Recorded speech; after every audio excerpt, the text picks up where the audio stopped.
Here is a crazy conversation I found on the streets of TikTok. She asked an interesting question to Nigerian men. I have questions for Niger boys. We've been talking about this with my girls for far too long. Always wondering why.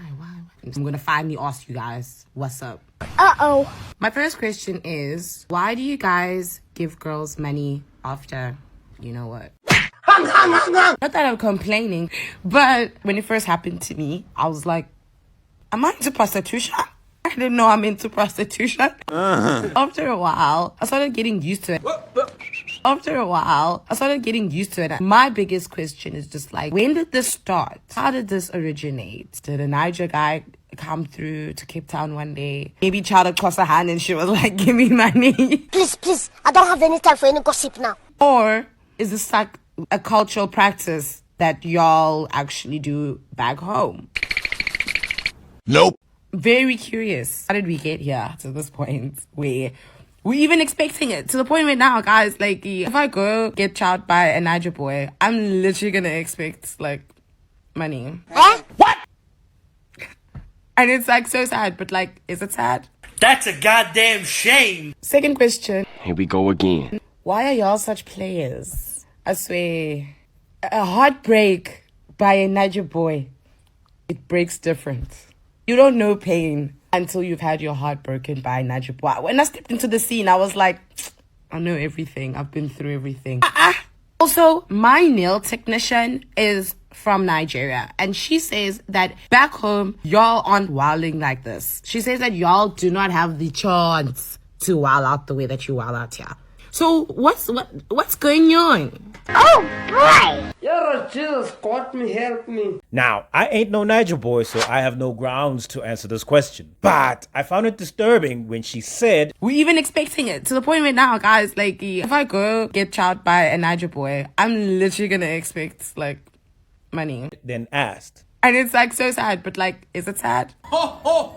She belongs to the streets. the minute you expect something, it means you're entitled to it. The problem here is we have Nigerian men paying South African women for consensual coitus. And now these Nigerian men have created a bunch of South African women who feel entitled to a man's pockets.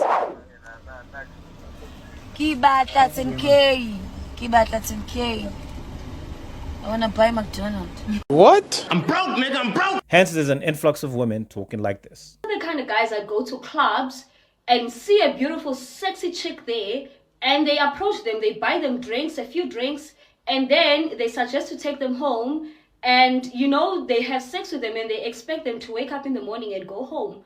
One guy now just said, oh no, but you know, some women are not straight up about selling their bodies. We are not living in the 70s. We are in the 21st century. This is 2022.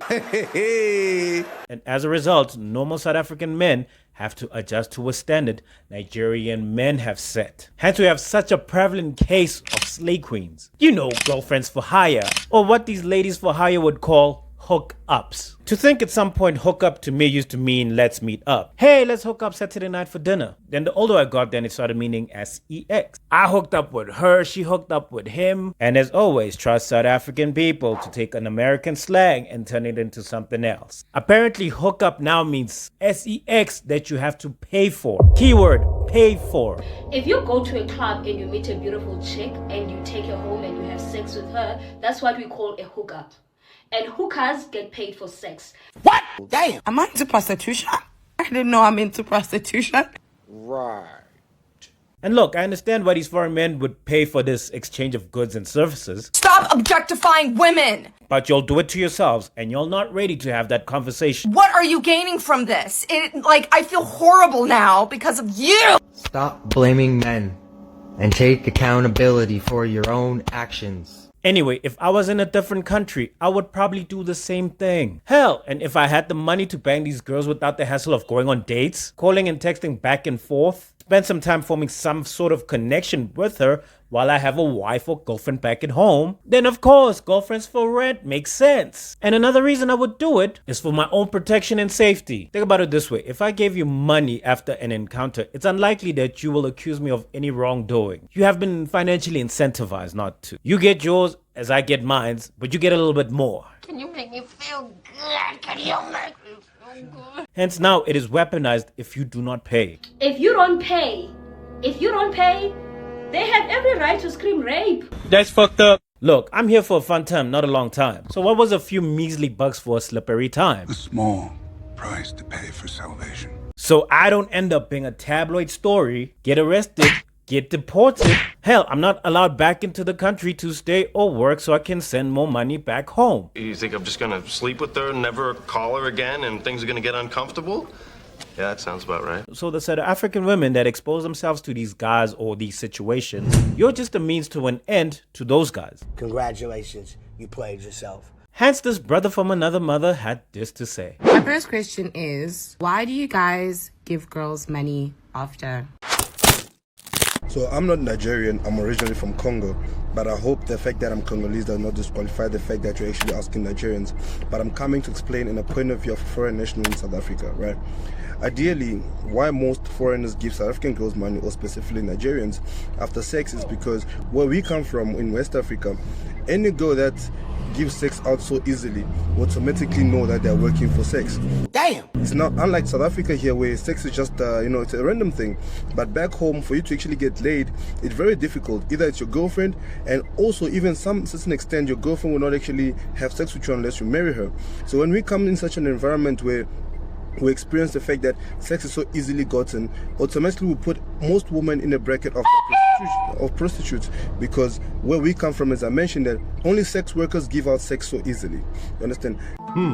Interesting.